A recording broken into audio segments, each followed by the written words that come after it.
छोटी सी बात के लिए तुम मरने की सोच रही थी। इसे दुख नहीं कहते, इसे बस परिस्थितियों का बदलना और अपने हित में ना होना कहते हैं। जो फैसला तुम्हें पहले ले लेना चाहिए था वो तुमने अब लिया है कि तुमने अपने पति का घर छोड़ दिया। जहां रिश्तों के सुधरने की गुंजाइश ही ना हो, जिस रिश्ते में मान सम्मान ना हो, वो रिश्ता ज्यादा दिन नहीं टिकता। ये कोई गलत फैसला नहीं है, बल्कि तुमने सही किया। लेकिन मुझे ये बताओ कि क्या तुमने अपनी इन परेशानियों को किसी के सामने रखा था? क्या तुमने इसका समाधान निकालने की बात सोची थी? मैंने अपने माता पिता को बताया था। फिर ये बात कुछ रिश्तेदारों को पता चल गई। मेरी फिक्र में उन्होंने कई तरह की सलाह भी दी कि मैं अपने हक की मांग करूं और अपने पति को सही रास्ता दिखाऊं। किसी ने मुझे बताया कि मुझे चुप रहना चाहिए, और किसी ने ये कहा कि हम औरतों के तो नसीब में ही यही होता है, इसीलिए मुझे इसे अपना नसीब मानकर चुप रहना चाहिए। और किसी ने मुझसे कहा कि चुप रहना गलत है, तो मुझे इसके खिलाफ आवाज उठानी चाहिए। गुरुजी, मैंने सब कुछ किया। जैसा जैसा मुझे सबने समझाया, मैं वो सब करती चली गई। मैंने सोचा कोई तो रास्ता होगा जो सब कुछ ठीक हो जाए। लेकिन फिर मेरी फूटी किस्मत, जिसमें सिर्फ दुख ही दुख लिखे हैं, आखिर मुझे अपना ससुराल छोड़ना ही पड़ा। मेरे पास और कोई रास्ता नहीं बचा। क्योंकि तुमने अपने दुख को लोगों के साथ इतना बांट दिया कि वो बांटते हुए ही बढ़ता चला गया, और बदले में तुम्हें सिर्फ मिली ऐसी सलाह जो उनकी सोच और समझ के हिसाब से सही थी, ना कि जो तुम्हारे लिए सही थी। ऐसा कैसे हो सकता है? उन सबको मेरी चिंता थी, इसीलिए तो उन्होंने मुझे वो सलाहें दी। क्या मेरे साथ जो गलत हुआ उसमें मेरी कोई गलती थी? लोगों ने भले ही तुम्हारी खुद के भले के लिए तुम्हारा अच्छा सोचकर तुम्हें सलाह दी हो, लेकिन उनके दिमाग में उस समय जो बात आई थी, उनकी सोचने की क्षमता के हिसाब से उसी तरह की सलाह दी उन्होंने तुम्हें। लेकिन जरूरी तो नहीं कि तुम उनकी सलाह को मानकर अपनी निजी जिंदगी में उसे अपना ही लो। तुम्हारा और तुम्हारे पति के बीच का रिश्ता, या फिर तुम्हारा और तुम्हारे परिवार के बीच की बात को किसी तीसरे के सामने रखने जाओगी तो हमेशा परिणाम वही होगा जो इस बार हुआ। तुम्हारे पति ने तुम्हारे साथ बहुत गलत व्यवहार किया, लेकिन तुम्हें इस बात के बारे में अपने माता पिता और अपनी ससुराल के बीच में ही रखना था, ताकि जो भी फैसला लिया जाता तुम लोगों की आपसी सोच समझ से लिया जाता। लेकिन वही फैसला जब किसी बाहरी व्यक्ति के आने से लिया जाएगा तो फैसला तुम्हारे हक में जाए या ना जाए ये नहीं कहा जा सकता। सिर्फ यहां बात तुम्हारी नहीं है।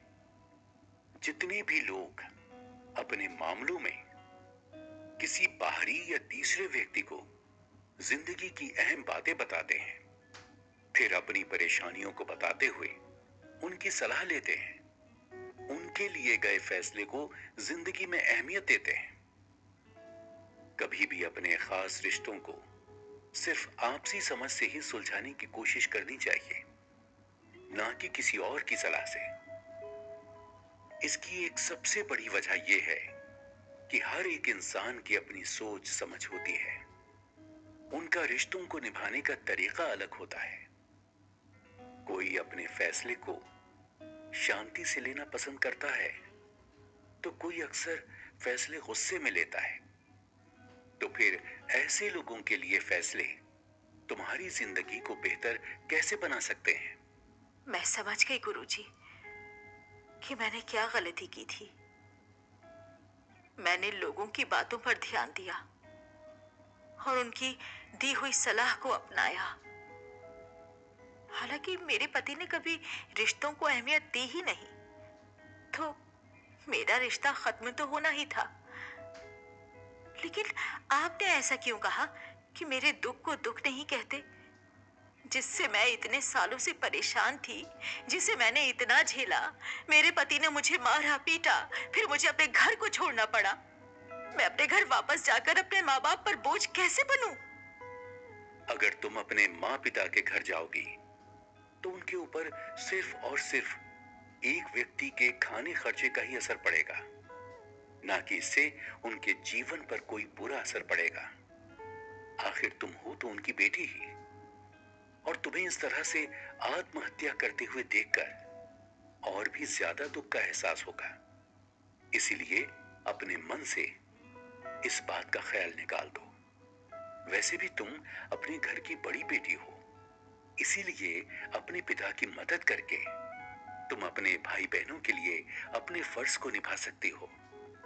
वो लड़की बुद्धिस्ट मंक टोशिन की बात सुनकर 2 पल के लिए पूरी तरह से खामोश थी, लेकिन फिर उसने अपने मन में ही शायद कोई फैसला लिया और उसके चेहरे का रंग देखते ही देखते पूरी तरह से बदल गया। उसने बुद्धिस्ट मंक टोशिन को हाथ जोड़कर शुक्रिया अदा किया और फिर बुद्धिस्ट मंक टोशिन से कहने लगी, मैं समझ गई कि मैंने अपनी इन परिस्थितियों के बदलाव को दुख समझ लिया था, और मैंने सिर्फ वही सोचा जो मुझे बताया गया या फिर मुझे समझ में आया।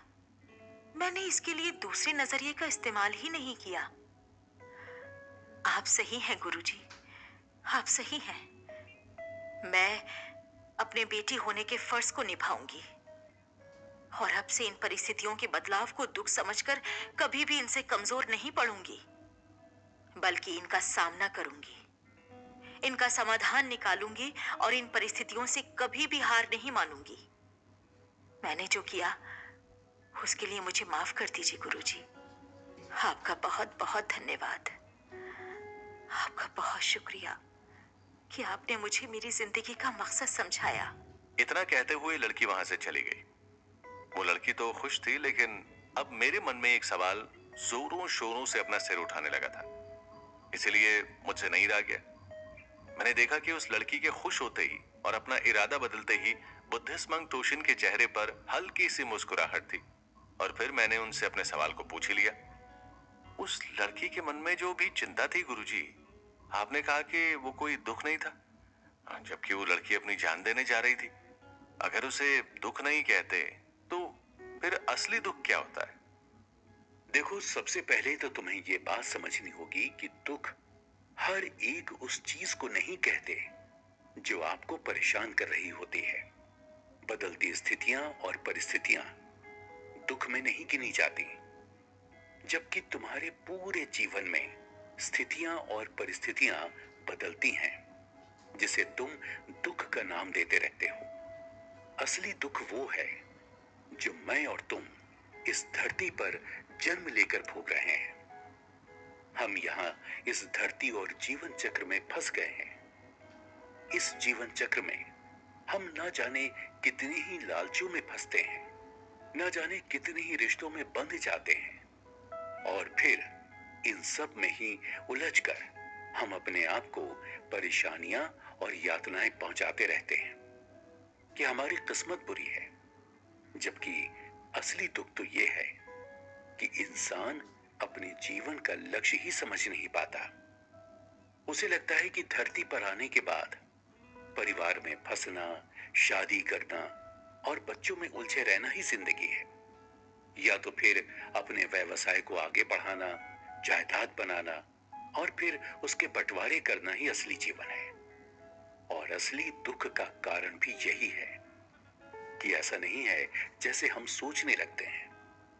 असली दुख तो उसे कहते हैं जब इंसान अपनी धरती पर आने का कारण ढूंढ रहा होता है और उसे वो कारण नहीं मिल पाता, यानी कि उसे ये पता नहीं होता कि उसके जन्म का असली कारण क्या है।